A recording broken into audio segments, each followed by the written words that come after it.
మీ కలలన్నీ సాకారమైన చోట తెల్లాపూర్లో వజ్ర west city. ORR exit 2కి 2, ఫైనాన్షియల్ డిస్ట్రిక్ట్ కి 10 నిమిషాల దూరంలో 17 ఎకరాల్లో 78% ఓపెన్ స్పేస్, కావలసినంత greenery, mega club house, roof top pool. Complete family life కోసం మీ ఫ్లాట్ ఈ రోజే బుక్ చేయండి. Contact number 9589587379. Vajra for better living. ఏదో అనుకుంటే ఇంకేదో జరిగింది. బహుమానాలు కేటాయింపులు ఉంటాయి అనుకుంటే ఉసూరుమనిపించింది. ఇది ఓవరాల్గా నిర్మలమ్మ పద్దుపై, ఇంకా క్లియర్ కట్గా చెప్పుకోవాలంటే కేంద్ర బడ్జెట్పై పూర్తి స్థాయి అసంతృప్త వాదనలు, విశ్లేషణలు ఇవి. ఎలక్షన్స్ ఉంటే ఒక రకంగా, ఎలక్షన్స్ లేకపోతే ఇంకొక రకంగా. ఎక్కడైతే అవసరం ఉంటుందో పెట్టుబడులు అక్కడ ఒకలా, ఏమీ అవసరం లేని చోట ఏదో ఇచ్చాము అనుకునే విధంగా ఉన్నట్లుంది అనేటువంటిది ఓవరాల్గా కేంద్ర బడ్జెట్పై వస్తున్నటువంటి మెజారిటీ వాదనలు. ఈ వాదనలో నిజమెంత, కేంద్ర బడ్జెట్ ఎలా ఉంది అనేటువంటి దానిపై ఇన్ డీటెయిల్గా, ఇన్ డెప్త్గా డిస్కస్ చేద్దాం. Let's invite centre for liberty founder Nallamothu Chakravarthy garu on to the dial news hot seat with Vijay Sadhu. Chakravarthy గారు నమస్తే. నమస్కారం విజయ్ గారు. ఫిబ్రవరి 1 ఆదివారం అయినప్పటికీ కూడా బడ్జెట్ ప్రవేశపెట్టారు. ఈ ఆనవాయితీ ఏమాత్రం తప్పలేదు అనేటువంటి ఒక్క సాటిస్ఫాక్షన్ తప్పితే ఈ బడ్జెట్లో తెలుగు రాష్ట్రాలకి ఒరిగింది, ఎస్పెషల్లీ తెలంగాణకు ఒరిగింది ఏమీ లేదు అనేటువంటిది మెజారిటీ విశ్లేషకులు చేస్తున్నటువంటి వాదన. మీరు కూడా దీంతో ఏకీభవిస్తారా? ఓవరాల్గా what is your comment and eagle eye view on this central budget? Definitely తెలంగాణకి నష్టం జరిగింది, బట్ దానికి కారణాలు ఏంటనేది మనం మాట్లాడుకోవచ్చు. Andhra is slightly better. కాకపోతే ఇది ఎన్నికల సీజన్ కాదు కాబట్టి నేను కాస్త బడ్జెట్లో పాపులిజం అంటే ప్రజాకర్షణ ఉండే స్కీమ్స్ కానీ ఉండే నిర్ణయాలు కానీ ఉండవని నేను భావించాను. దానికి తగ్గట్లే బడ్జెట్ వచ్చింది. అంటే కేంద్రం కానీ రాష్ట్ర ప్రభుత్వాలు కానీ, మనం ఉండేది ప్రజాస్వామ్యం. ఒక పక్క ఎన్నికలు గెలవాలంటే ప్రజలకు జనాకర్షక పథకాలు ఇవ్వాలి. వాస్తవానికి అవి ఆర్థికంగా దేశాన్ని నష్టం చేస్తాయి. ఇప్పుడు పథకాలు ఇవ్వాలి అంటే మళ్ళీ మీ దగ్గర నుంచే డబ్బులు తీసుకోవాలి. అంతే. సంక్షేమ పథకాలు ఇవ్వాలి అంటే సంక్షేమ పథకాలు కానివ్వండి, ట్యాక్స్ కట్స్ కానివ్వండి, ఏం చేయాలన్నా కూడా ఒక పక్క తీసుకోవాలి, మళ్ళీ ఇంకో పక్క ఇవ్వాలి. ఇప్పుడు పెట్రోల్ ధరలు తగ్గించాలనుకోండి ఉదాహరణకి, as an example. Again government will lose revenue, ఆదాయం తగ్గిపోద్దిగా. So it's always a balancing act. ఇతర దేశాలు అయితే ఇప్పుడు ప్రజాస్వామ్యం కాదు, ఇప్పుడు చైనా అనుకోండి, వాళ్ళకి ఏది కరెక్ట్ అని తోచింది చేస్తారు. భారతదేశంలో ప్రతి 5 సంవత్సరాలకు ఎన్నికలు ఉంటాయి, అమెరికాలో ప్రతి 4 సంవత్సరాలకు ఎన్నికలు ఉంటాయి, యూకేలో ఎన్నికలు ఉంటాయి. సో ప్రజాస్వామ్య దేశాల సమస్యలు నియంత్రిత దేశాలతో పోలిస్తే డిఫరెంట్ సెట్ ఆఫ్ ఇష్యూస్. అట్లా నియంత్రిత దేశాలు మంచిగా అనట్లేదు, దాంట్లో ఉండే మనుషులకే రక్షణ ఉండదు. నియంత్రిత దేశాలు మీరు మాట దేశాధినేత అంటే మళ్ళీ మీరు కనిపించరు. కాబట్టి I'm not saying it is good, but they are different set of problems. So ఈ బడ్జెట్ ఇలా ఉండటంలో అసలు ఏమాత్రం ఆశ్చర్యం లేదు. ఏదో కొన్ని తమిళనాడు, వెస్ట్ బెంగాల్ ఎన్నికలు ఉన్నప్పటికీ కూడా it is not a big surprise. దాంతోపాటు ప్రపంచవ్యాప్తంగా కూడా ఈరోజు ఆర్థిక మాంద్యం ఉంది. ట్రంప్ బెడద అట్లే ఉంది, టారిఫ్లు అట్లే ఉన్నాయి, రూపాయి బలహీనపడింది. So government does not have a lot of room to play with. Saying that deficit, లోటు బడ్జెట్ కొంత తగ్గించే ప్రయత్నం చేశారు. దురదృష్టం ఏంటంటే మన బడ్జెట్ 10 లక్షల రూపాయలు అనుకుంటే 3 లక్షల రూపాయలు వడ్డీలకే పోతాయి, 1/3. మన అప్పులు విపరీతమైన అప్పులు కదా. కేంద్ర ప్రభుత్వం చేసింది, రాష్ట్ర ప్రభుత్వాలు చేశాయి. అప్పులు చేయటం, ప్రభుత్వాలు అప్పు చేయటం తప్పులేదు. ప్రత్యేకంగా అభివృద్ధి చెందుతున్న దేశాలు అప్పులు చేయటం సహజం. కానీ అప్పులు ఎందుకు చేస్తారనేది ముఖ్యం. అప్పులు చేసి మీరు రైళ్ల నిర్మాణం, రైల్ రోడ్ నిర్మాణం, రోడ్ల నిర్మాణం, బ్రిడ్జిల నిర్మాణం, ఎయిర్పోర్ట్ల నిర్మాణం, drainage, drinking water, electricity improvement ఇట్లాంటివి చేస్తే ఇవి దేశాభివృద్ధికి తోడ్పడతాయి. మీరు అప్పులు చేసి ఉచితాలు పంచారనుకోండి, ఉచిత సిలిండర్లు, ఉచిత బస్సు ప్రయాణం. మొన్న బీహార్లో ఎన్నికలైనప్పుడు కేంద్ర ప్రభుత్వం నుంచి డబ్బులు వస్తే ఇంటికి 10,000 ఎంతో ఇచ్చారు. ఇవి అపారమైన నష్టం చేస్తాయి దేశానికి. బట్ ఎన్నికలు గెలవాలిగా, గెలవంది అసలు మేము ఏం చేయలేము అనేది వాళ్ళ వాదన. But overall this budget is not a extremely bad budget ఏం కాదు. They try to be physically responsible, అంటే కొంత బాధ్యతాయుతంగా ప్రవర్తించడానికి ప్రయత్నం చేశారు. మీరు ఒక పాయింట్ చెప్పారు, వాల్యుబుల్ పాయింట్. ఇప్పుడు అనుకున్నంత బ్యాడ్ బడ్జెట్ కాదు అనేటువంటిది. మీకన్నా ఇంకా ఎక్కువగా కొంతమంది విశ్లేషకులు చెప్తున్నారు ఏంటి అంటే, కొన్నేళ్లుగా గాడి తప్పినటువంటి భారత ఆర్థిక పరిస్థితిని ఒక లైన్లో పెట్టేందుకు ఫినాన్షియల్ డిసిప్లిన్ ఉన్నటువంటి బడ్జెట్ కొన్నేళ్లుగా ప్రవేశపెడుతున్నారు. పథకాలకి ఎక్కడ అనవసరమైన కేటాయింపులు ఏమీ లేవు. ఆర్థిక పరిస్థితి బాగాలేకపోయినప్పటికీ కూడా దే ఆర్ డూయింగ్ వెల్ అనేటువంటిది కొంతమంది చేసినటువంటి ప్రశంస. మీరు కూడా బ్యాడ్ బడ్జెట్ కాదు అన్నారు కాబట్టి I'm putting a question before you చక్రవర్తి గారు. ఇప్పుడు నేను చెప్పినటువంటి ఆ ఫినాన్షియల్ డిసిప్లిన్ని మీరు కూడా యాక్సెప్ట్ చేస్తారు? సెంటర్ నిజంగా ఫాలో అవుతుందా ఆ ఫినాన్షియల్ డిసిప్లిన్ని?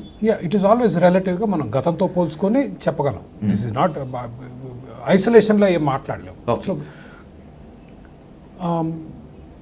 ఎన్డీఏ ప్రభుత్వం మీద నాకు చాలా కంప్లైంట్స్ ఉన్నాయి. ఆర్థిక వ్యవస్థ మేనేజ్ చేస్తారు. ఈ బడ్జెట్లో కూడా నాకు విమర్శలు ఉన్నాయి. బట్ ఫిజికల్ డెఫిసిట్ మేనేజ్మెంట్లో గత యూపీఏ ప్రభుత్వంతో పోలిస్తే కాస్త మెరుగు. Okay, one. Second, they are doing capital expenditure. నేను ఇందాక చెప్పాను, మన మీద పన్నులు వేస్తారు, ప్రభుత్వం అప్పులు కూడా తెచ్చుకుంటుంది.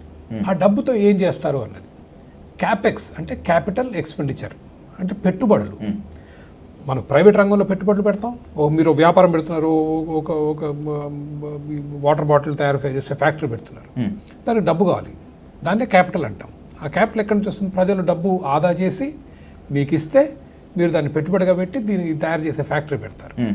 అదేవిధంగా ప్రభుత్వం కూడా క్యాపెక్స్ ఉంటుంది. క్యాపిటల్ ఎక్స్పెండిచర్ అంటే పెట్టుబడులు. మనకు వచ్చిన డబ్బుతో పెట్టుబడులు పెడితే క్యాపెక్స్, ఖర్చు పెట్టేస్తే ఆపరేషనల్ ఎక్స్పెండిచర్. అంటే జీతాలకి ఆపరేషనల్ ఎక్స్పెండిచర్ అవుద్ది, ఉచితాలు ఇచ్చిన ఆపరేషనల్ ఎక్స్పెండిచర్. ఎందుకంటే క్యాపిటల్ ఎక్స్పెండిచర్ మీద మళ్ళీ మీకు వెనక్కి ఆదాయం వస్తుంది. మీరు ఫ్యాక్టరీ పెట్టారు, ఫ్యాక్టరీ మీద 10 కోట్ల పెట్టుబడి పెట్టారు. ఆ 10 కోట్ల మీద ప్రతి సంవత్సరం మీకు 50 లక్షలు, ₹1 కోటి లాభం వస్తుంది. మీరు ఆ 10 కోట్లు పెట్టి ఒక కారు కొనుక్కున్నారు అనుకోండి, వృధా అయిపోద్ది. మీరు you are not becoming wealthy. మీరు సంపద సృష్టించట్లేరు, సంపద ఖర్చు పెట్టేస్తున్నారు. So capex is something that central government has been increasing, which is admirable, which is acceptable, which is a good thing. ఏది రోడ్లు కానీ, బ్రిడ్జ్లు కానీ, రైళ్ళ మీద విపరీతంగా పెట్టుబడులు పెడుతున్నారు, మెట్రోల మీద పెట్టుబడులు పెడుతున్నారు. వాస్తవానికి మన దగ్గర ఐ థింక్ యాదగిరిగుట్టకో ఎక్కడికో ట్రైన్ ప్రణాళిక ఉంటే తెలంగాణ ప్రభుత్వం కదలకపోతే తెలంగాణ ప్రభుత్వం ల్యాండ్ అక్విజిషన్ చేయాలి దానికి. ఇది మా Hyderabad to Yadagirigutta, if I read correctly, 700 కోట్లు ఎంత కావాలి. తెలంగాణ ప్రభుత్వం కదలకపోతే కేంద్రమే డబ్బులు పెట్టి చేస్తుంది. So these are all good things. So capex కొంత పెరిగింది కాబట్టి కొంత మంచిది. డిఫెన్స్లో పెట్టే క్యాపెక్స్ అంత రిటర్న్స్ ఉండవు. దేశ భద్రత ముఖ్యం, but that is not will not yield so much. But ఇవన్నీ మంచి పెట్టుబడి. These are few good things in the budget. Bad things ఏంటంటే మళ్ళీ పన్నులు పెంచారు. ఇప్పుడు సెక్యూరిటీస్ ట్రాన్సాక్షన్ ట్యాక్స్ ఉంది. Exactly. Everybody was expecting a lower. అసలు మీరు ప్రతిసారి ఒక స్టాక్ కొన్నా, ఒక ఆప్షన్ కొన్నా, ఒక ఫ్యూచర్ కొన్నా పన్ను వేయటం అనేది అసలు దుర్మార్గమైన వ్యవస్థ. ఇవాళ భారతదేశంలో మనకున్న అతిపెద్ద సమస్య ఏంటంటే ప్రజల దగ్గర డబ్బు ఉంటే, ఓకే, ఇప్పుడు విజయసాధు గారి దగ్గర ఒక 10 లక్షలు వచ్చాయి. ఆ 10 లక్షలు ఏం చేస్తారు విజయసాధు గారు? ఎక్కడ కొనవచ్చు ప్లాట్, అంతేగాని ఏ వ్యాపారంలో పెట్టుబడి పెట్టవచ్చు అని ఆలోచించరు. అంతే, ఫినాన్షియల్ సెక్యూరిటీ చూసుకుంటాను కాబట్టి. ఇంకొందరు బంగారం రేట్లు బాగా పెరుగుతున్నాయి, బంగారం కొందాం. మరి ఈ ఫ్యాక్టరీలో ఎవరు పెట్టాలి? ఇది మీ తప్పు కాదు, మీకు సరైన ఇన్వెస్ట్మెంట్ వాతావరణం లేదు కాబట్టి. మీ 10 లక్షలకి ఒక దగ్గర పెట్టుబడి పెడతానండి, ఓకే, సంవత్సరానికి 2 లక్షలు వస్తాయంటే ఎందుకు పెట్టరు మీరు? అంతే. అంటే గవర్నమెంట్స్ ఇంత వాతావరణాన్ని కల్పించలేక ఫెయిల్ అయిపోతుంది. విజయసాధు గారి దగ్గర 10 లక్షలు ఉంటే ఆయన ఫస్ట్ రావాల్సిన ఆలోచన ఏంటంటే స్టాక్ మార్కెట్లో డబ్బులు పెడితే నాకు మంచి ఆదాయం వస్తుంది అనుకోవట్లేరు మీరు. స్టాక్ మార్కెట్ పెట్టి ఎందుకు రావు, దూలో తీర్చుకోవటం, పోయి ప్లాట్ కొనుక్కుంటా, అంతే ఈజ్ వాట్ యువర్ థింకింగ్. లేకపోతే కొంచెం బంగారం కొంటే ఎటుపోతుంది, నా డబ్బు సేఫ్. ఎందుకు వచ్చింది ఇది? ప్రభుత్వం సృష్టించిన పెట్టుబడి వాతావరణం. అండ్ ఏమంటారు ప్రభుత్వంలో ఉన్న వాళ్ళు, బడ్జెట్ ముందు ఐ వాజ్ రీడింగ్, రాష్ట్రాల ఎకనామిక్ స్టేట్ ఎట్లా ఉంది, అండ్ స్టేట్ ఆఫ్ ఎకానమీని నిర్మలా సీతారామన్ గారు కూడా ఒకరోజు ముందు, బడ్జెట్కి ముందు ఒకరోజు మన ఆర్థిక వ్యవస్థ ఎట్లా ఉందని చెప్పారు. ప్రభుత్వం విపరీతంగా క్యాపెక్స్ అంటే పెట్టుబడులు చేస్తుంది, కానీ ప్రైవేట్ రంగం ముందుకు రావట్లేదు అని కొంత ఆగ్రహంగా ఉంది ఆ టోన్. ప్రైవేట్ రంగం ఓ మనిషి కాదు, కోట్లాది మంది పెట్టుబడులు ఎందుకు పెట్టట్లేదని మనం ఆలోచించాలి. ప్రతి మనిషికి అధిక ఆదాయం కావాలి, నా వ్యాపారాన్ని ఇంకా వృద్ధి చేయాలనేది ఉంటుంది కదా, ఖచ్చితంగా. ఎందుకు చేయట్లేరు అంటే ప్రభుత్వం దగ్గర ఉంది లోపం. We're not creating the right environment and that is the problem today. మీరు ఎస్టీటీ, సెక్యూరిటీస్ ట్రాన్సాక్షన్ ట్యాక్స్ అంటే you're discouraging people from investing. ఇప్పుడు ప్రతిసారి స్టాక్ కొన్నప్పుడల్లా, స్టాక్ అమ్మినప్పుడల్లా ఆల్రెడీ మీరు క్యాపిటల్ గెయిన్స్ తీసుకుంటారండి. సండే అయినప్పటికీ కూడా సెంట్రల్ బడ్జెట్ ఏదన్నా కొత్త కేటాయింపులు ఇస్తుందేమో, మంచి బూస్ట్ బ్యాక్ ఇస్తుందేమో అని చెప్పి స్టాక్ మార్కెట్ సండే రోజు కూడా పనిచేస్తుంది. కట్ చేస్తే బడ్జెట్ చూసి ఒకటేసారి డమాల్. STT was the main reason. ఎస్టీటీతో పాటు బైబ్యాక్ షేర్స్ మీద కూడా నిబంధనలు ఇవంతా పెట్టడము స్టాక్ మార్కెట్ కుప్పగూలింది. కారణం చక్రవర్తి గారు, సెంట్రల్ కనుక ఇలాగే కనుక ఉంటే స్టాక్లో పెట్టుబడి పెట్టాలన్నటువంటి వాళ్ళకి కాస్త ఇబ్బందికరమైన పరిణామాలు తప్పదు కదా. దేశం అభివృద్ధి చెందాలంటే, but let me clarify the STT first. STT అనేది మీరు స్టాక్ మీద వచ్చిన లాభాల మీద ట్యాక్స్ కాదండి. Okay, right. మీరు ఒక స్టాక్ కొన్నారు 100 రూపాయలకి, 150 రూపాయలు అయింది. 50 రూపాయలు అమ్మారు మీరు 150కి, 100 కొని 150కి అమ్మారు. 50 రూపాయల లాభం వచ్చింది కదా, 50 రూపాయల లాభం మీద ట్యాక్స్ వేస్తుంది ప్రభుత్వం. ఇది గతంలో లేదు, ఇది మోడీ గారు తీసుకొచ్చారు. గతంలో లాంగ్ టర్మ్ క్యాపిటల్ గెయిన్స్ అంటే ఒక సంవత్సరం పాటు మీరు స్టాక్ కనుక ఉంచుకొని 100 రూపాయలు కొన్నారండి, సంవత్సరం పాటు ఉంచుకొని 150కి అమ్మారు, లాభం 50 రూపాయలు. 50 రూపాయల మీద ట్యాక్స్ లేదు గతంలో కాంగ్రెస్ ప్రభుత్వం. ఇది నేనేది ఇది కాంగ్రెస్ ప్రభుత్వం లెఫ్ట్ ప్రభుత్వం, బీజేపీనేమో రైట్ ప్రభుత్వం. ఓకే. అండ్ యూజువల్లీ లెఫ్ట్ ప్రభుత్వాలు పన్నులు ఎక్కువ వేస్తాయి, రైట్ ప్రభుత్వాలు పన్ను తగ్గిస్తాయి. ఇక్కడ మోడీ గారి ప్రభుత్వంలో దురదృష్టవశాత్తు దేశానికి ఆర్థికంగా చాలా నష్టం జరుగుతుంది. ఎందుకంటే they are not behaving like a typical right wing government. So 100 రూపాయలు 150 అయింది, సంవత్సరం తర్వాత మీరు 50 రూపాయలు సంపాదిస్తే ట్యాక్స్ లేదు. మోడీ గారు వచ్చి లాంగ్ టర్మ్ క్యాపిటల్ గెయిన్స్ వేసారు, రైట్. సో మీరు స్టాక్ మీద లాభం వస్తే ట్యాక్స్ కడుతున్నారు, ఫైన్. నష్టం వస్తే సరే ప్రభుత్వం మిమ్మల్ని మీరు రావాల్సిందే. సెక్యూరిటీ ట్రాన్సాక్షన్ ట్యాక్స్ ఏంటంటే లాభం వచ్చినా నష్టం వచ్చినా doesn't matter, every time you trade. Okay. ప్రతిసారి మీరు ట్రేడ్ చేసినప్పుడల్లా డబ్బు లాగేస్తారు. It is like every time నేను బ్యాంక్లో డబ్బు వేస్తే డబ్బు తీసుకుంటా, బ్యాంక్లోంచి డబ్బు తీసుకుంటా అంటారు. That is a very bad tax, really bad. అది యాక్చువల్లీ సమూలంగా రద్దు చేయాల్సిన పన్ను. Okay sir. చేయకుండా they increase it, which is why tax stock market has suffered immensely. And ఇవాళ ప్రజల్ని యూ షుడ్ ఎంకరేజ్, ప్రోత్సహించాలి పెట్టుబడులు పెట్ట. మీరు ఇందాక అడిగింది అదే కదా, ప్రోత్సహించకుండా నిరుత్సాహపరిస్తే దేశం అభివృద్ధి చెందదు. It is a tragedy actually. What is happened is very unfortunate. Okay sir. ఇవాళ 2019 నుంచి 21 రేషియోలో ఉన్నప్పుడు సార్ జాతీయ ద్రవ్యలోటు 9.4%గా ఉంది. అంటే మన స్టేట్ బడ్జెట్ కన్నా కూడా ఎక్కువగా మనం 9.4% అప్పు చేయాల్సిన పరిస్థితి. ఇక్కడ హ్యాపీయెస్ట్ థింగ్ ఏంటి అంటే when it comes to 2024 to 25 9.4 నుంచి 4.4, 4.8 మధ్య ఉంది. ఇది అద్భుతమైనటువంటి ప్రగతే. కాకపోతే పేపర్ మీద చూపించుకోవడానికి మాత్రమే ఈ మెజర్మెంట్స్ పనికొస్తున్నాయి, ఈ అంకెలు పనికొస్తున్నాయి, వాస్తవంగా లేదు అనేటువంటిది ఒక రకమైనటువంటి వాదన. సో బ్యాడ్ బడ్జెట్ కాదు, మంచి ఫినాన్షియల్ డిసిప్లిన్ అని చెప్పి అంటున్నారు. కాబట్టి ఈ లెక్కలనే నమ్ముకుంటూ ఉందామా, లేకపోతే గ్రౌండ్ రియాలిటీకి సెంట్రల్ దిగి ఆలోచించాల్సినటువంటి అవసరం ఎంతైనా ఉందా?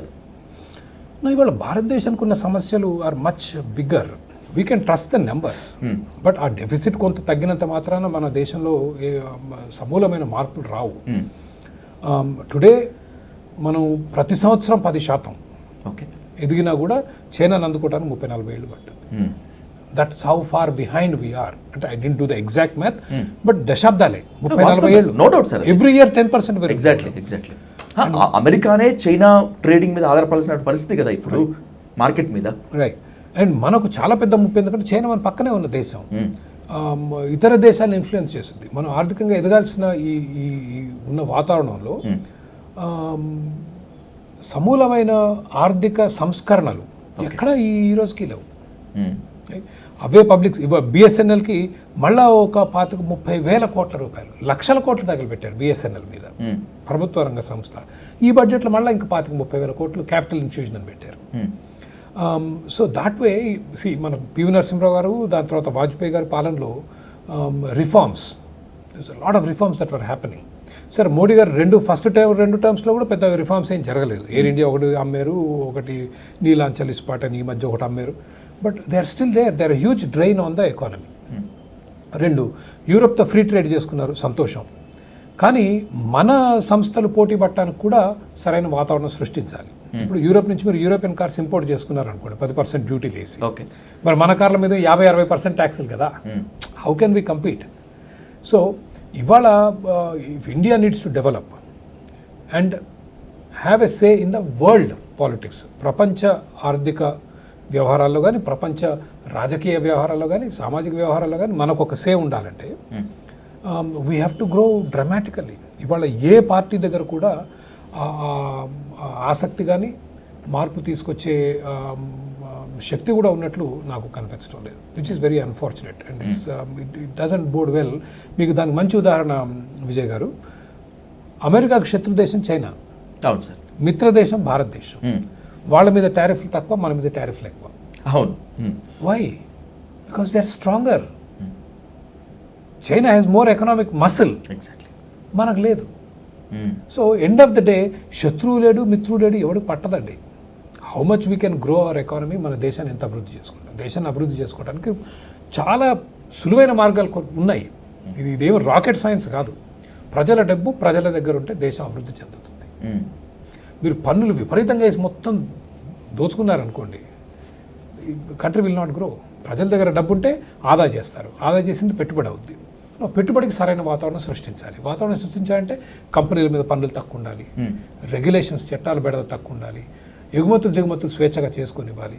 These are the things. And చివరిగా పబ్లిక్ సెక్టర్ కంపెనీలు are a huge burden on this country.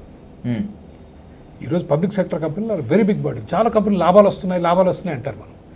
Either మొనాపలీస్ are లాభాలు చాలా తక్కువ.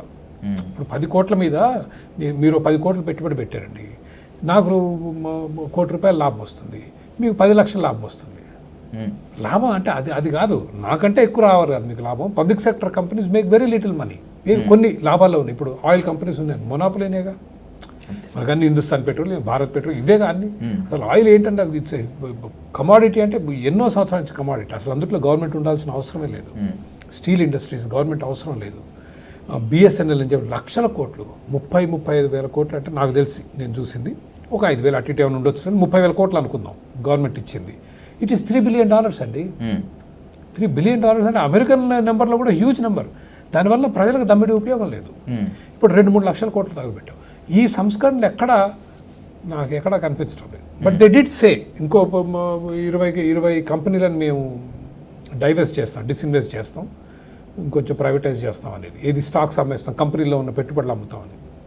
బట్ తెగనమ్మే ఆలోచన నాకు ఎక్కడ కనిపించడం లేదు. ఆ సంస్కరణ రాంది దేశం బాగుపడదు. టోటల్గా బడ్జెట్ 53 లక్షల కోట్లు సార్. దీంట్లో లాస్ట్ టైం బడ్జెట్తో పోల్చుకుంటే డిఫెన్స్ రంగానికి 1,00,000 కోట్లు ఎక్కువ. లాస్ట్ టైం 7 lakhs crores, ఇప్పుడు 8 లక్షల కోట్లు.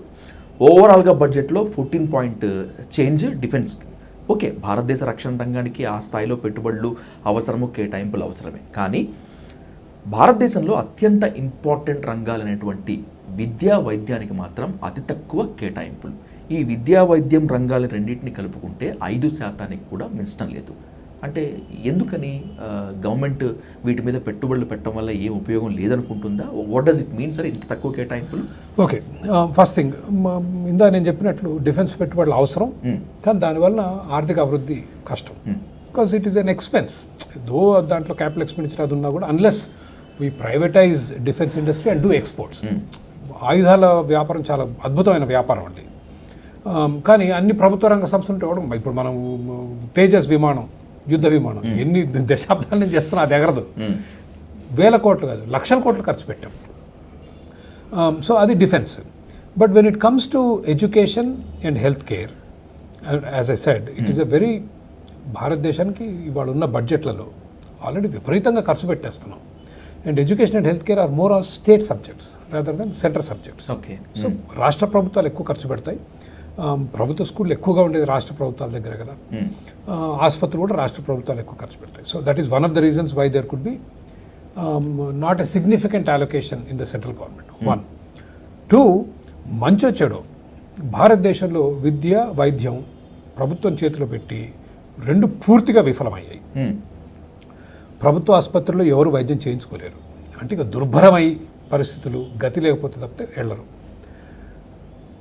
విద్య కూడా ఈరోజు బడుగు బలహీన వర్గాలు ఎక్కువగా చదివేది ప్రభుత్వ స్కూళ్ళలో. విద్య రాంది ఎక్కడ? ప్రభుత్వ స్కూళ్ళలో. ఇవాళ the so called oppressed classes, ఎవరైతే అణగదొక్కిన వర్గాలు ఉన్నాయో, ఇంకా ఇంకా ఇంకా కిందకి ఎందుకు వెళ్తున్నారంటే అందరు ప్రభుత్వ స్కూళ్ళలో చదువుతున్నారు. But that's besides the point. Because that has failed, because the government education and government health care has failed, there is a lot of private sector improvements in education and health care. దాని మూలంగా కూడా ఇప్పుడు మీరు ప్రభుత్వాలు విపరీతంగా ఖర్చు పెడుతున్నాయి ప్రభుత్వ స్కూళ్ళ మీద, but enrollment is coming down. Both తెలంగాణలో ఆంధ్రప్రదేశ్లో కూడా తెలంగాణలో ఇంకెక్కువ ఎన్రోల్మెంట్ తగ్గింది బాగా. ఇవాళ విజయ్ గారు హైదరాబాద్లో, నేను ఎవరో డబ్బున్నోళ్ళ గురించి మాట్లాడలేదు, ఒక కార్ డ్రైవర్ అండి, ఒక 25,000 సంపాదిస్తాడండి. 10 ఇళ్లలో పనిచేసుకునే ఒక పనమ్మాయి 15-20,000, 50,000 సంపాదన భార్యాభర్తలకు ఉంటే పిల్లల్ని ప్రభుత్వ స్కూల్కి పంపించట్లేరు. దే విల్ సెండ్ ఇట్, వీధి చివరన ప్రైవేట్ స్కూల్లో చదివిస్తారు కానీ ప్రభుత్వ స్కూల్లో గత్యంతరం లేకపోతే పంపిస్తున్నారు. So even if the government ఈ స్పెండింగ్, ఒక్కొక్క ప్రభుత్వ స్కూల్ విద్యార్థి మీద ₹1,00,000 ఖర్చు చేస్తున్నారు, but still nobody wants to go. ఉన్నారు అంటే నేను అనేది వెళ్ళే వాళ్ళు ఎవరైతే తప్పని పరిస్థితులు వెళ్తున్నారు. సో గవర్నమెంట్ లేకపోయినా private sector is catching up, people are putting their own hard earned money in private sector. దానికి my suggestion is government can continue to help, however at least help them get into private schools. ఇప్పుడు ఒక్కొక్క విద్యార్థి మీద ₹1,00,000 ఖర్చు చేస్తున్నారు కదా. Already 75 సంవత్సరాలు అయింది మన భారతదేశం స్వాతంత్రం వచ్చి, దళితుల పరిస్థితి అట్లే ఉంది. They are not in the main stream. అసలు ఇంకా కులాల గురించి మాట్లాడుతూనే ఉన్నాగా, మాట్లాడుతున్నామంటే తేడా ఉన్నట్లే కదా. So put them in private schools, it's the best solution నా అభిప్రాయంలో. But we're moving away from the topic. So those are the reasons. ఒకటి, కేంద్ర ప్రభుత్వానికి భూమిక కాస్త లిమిటెడ్ విద్యా వైద్యంలో, అండ్ రాష్ట్ర ప్రభుత్వాలు ఖర్చు పెడుతున్నాయి. రాష్ట్ర ప్రభుత్వాలు పెట్టే ఖర్చు కూడా చాలా వరకు వృధా అవుతుంది. Just so that you know the statistic, 20% కూడా ప్రజలు, జనాభాలో 20% మంది కూడా ఈరోజు ప్రభుత్వ ఆసుపత్రికి వెళ్ళట్లేదు.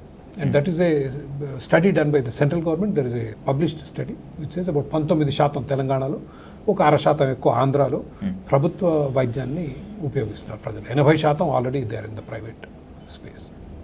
బడ్జెట్లో అలొకేషన్స్ ఎస్పెషల్ తెలుగు రాష్ట్రాలకి అత్యంత దారుణంగా ఉన్నాయని చెప్పుకోవాలి సార్. అంటే కేటాయించినా కేటాయించకపోయినా, తెలుగు రాష్ట్రాలకు పెట్టుబడులు ఇచ్చినా ఇవ్వకపోయినా, ప్రోత్సాహం ఇచ్చినా ఇవ్వకపోయినా కూడా తెలుగు రాష్ట్రాలు తిరగబడవు, మాట్లాడవు, మన ముందు కుక్కిన పేనుల్లాగా పడి ఉంటాయి అనేటువంటి ఓ అపనమ్మకము లేకపోతే అహంకారము కేంద్రానికి ఉందా సార్?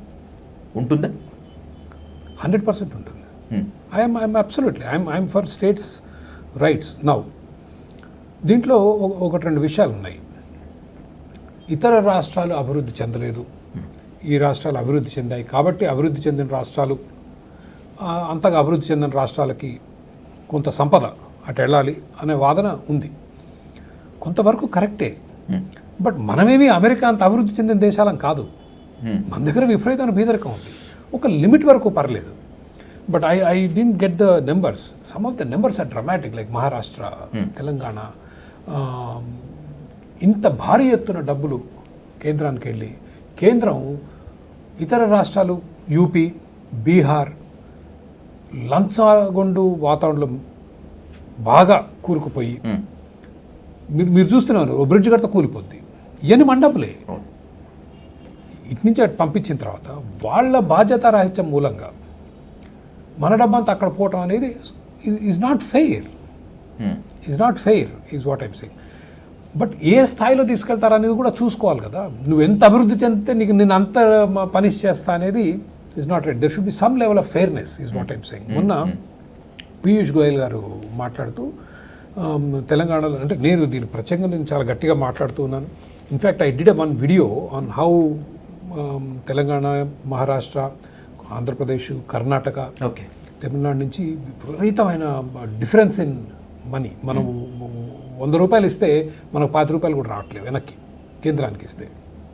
అంటే అది చాలా చిన్న ఆలోచన, చాలా దుర్మార్గమైన ఆలోచన పీయూష్ గోయల్ గారు. ఎస్పెషలీ తెలంగాణ, తమిళనాడు, కర్ణాటక రాష్ట్రాలు ఇది బాగా ఈ మధ్య వస్తుంది.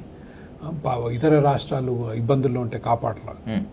మరి ఇతర రాష్ట్రాలు ఎప్పుడు బాగుపడతాయి 75 సంవత్సరాలైనా? అట్లా మనం ఏదో గొప్పగా ఉద్ధరిస్తున్నాం మనం కూడా లేదు. Okay, I'm just saying unless states speak up for their rights, కేంద్రం విల్ కంటిన్యూ టు డూ. ఎందుకంటే కర్ణాటకలో కానీ సౌత్ ఇండియాలో, తమిళనాడులో అంతంత మాత్రమే బీజేపీకి, తెలంగాణలో అంతంత మాత్రమే, ఏపీలో అంతంత మాత్రమే, ఎక్కడ వాళ్ళకి స్పేస్ లేదు కాబట్టి they have more electoral gains. North India యూపీకి అక్కడ ఇస్తే మీకు సీట్లు వస్తాయి, ఓట్లు వస్తాయి. So they will keep doing and we have to learn to fight. And I'm not saying అన్ఫెయిర్గా, ఓకే, ఒక రీజన్ వరకు పర్వాలేదు, బట్ అవతల వాడు 75 ఏళ్ళైనా అట్లే వెనకబడే ఉంటాం, మీరు ఇస్తూనే పోవాలి ఇంకా మీ ఎంతకాలం ఉన్నా అంటే, నేనే ఉంటుంటే మనం అమెరికాలాగా అభివృద్ధి చెందిన దేశం అయ్యి మన ప్రజలంతా సుభిక్షంగా ఉండి సంపదలో మనం తల తూగుతుంటే, అరే నువ్వు పక్కన సాయం చేయమంటే రండి తెలంగాణలో గ్రామాలకి. దుర్భరమైన పరిస్థితి. ఆడ మనిషి కూలి రోజుకు 300, మగోళ్ళకి 600, దాని మీద బతుకుతున్నాయి. అది కూడా మళ్ళీ 365 రోజులు మీకు ఉండదు. That is how this we're still a backward country. So కొంతవరకు మీరు సాయం చేయొచ్చు, కానీ ఈ రకమైనది చేస్తే ఎవరు మాట్లాడకపోతే this is how they will do. This how that's going to be. Sir, I'll conclude with 2 important questions. తెలంగాణకి అసలు ఏం కేటాయింపులు లేవు సార్, చాలా ఇబ్బందికరంగానే ఉంది. ఆంధ్ర ఎంతో కొంత బెటర్. ఆంధ్రప్రదేశ్ విషయంలో కూడా ఒక హై స్పీడ్ క్యారిడార్స్లో 7 ప్రతిపాదిస్తే దాంట్లో 3 మనకు హైదరాబాద్ కేంద్రంగా ఇచ్చారు కాబట్టి అది కాస్త ఏదో వెంటిలేటర్ మీద దానికి ఉన్నట్టుంది. అమరావతి నిర్మాణానికి వరల్డ్ బ్యాంక్ నుంచి అప్పు తీసుకునేందుకు 430 కోట్ల రూపాయలకి సంథింగ్ వాళ్ళు పర్మిషన్ ఇచ్చారు. ఎన్డీబీ నుంచి గ్రామీణ ప్రాంతంలో రోడ్లు వేసుకోవడానికి ఒక 500 కోట్ల వరకు అప్పుగా ఇచ్చారు. అంటే అప్పుగా ఇవ్వటమేనా బడ్జెట్ కేటాయింపులు అంటే? కేంద్రం సాయం చేయాల్సినటువంటి అవసరం ఉండదా రాజధానికి కానీ, లేకపోతే ఇటు రోడ్ల నిర్మాణానికి కానీ? So see there are 2 parts of it Vijayasai garu. We get our fixed revenue. మనం కేంద్రానికి 100 రూపాయలు వస్తే 41 రూపాయలు is what the states get. So అది దాంట్లో ఎక్కడ మీకు మార్పులు చేర్పులు ఉండవు. You will get that money, Telangana కానీ ఆంధ్రప్రదేశ్ కానీ ఎవరైనా. బట్ మిగిలిన 60 రూపాయలు కేంద్రం ఖర్చు చేస్తుంది.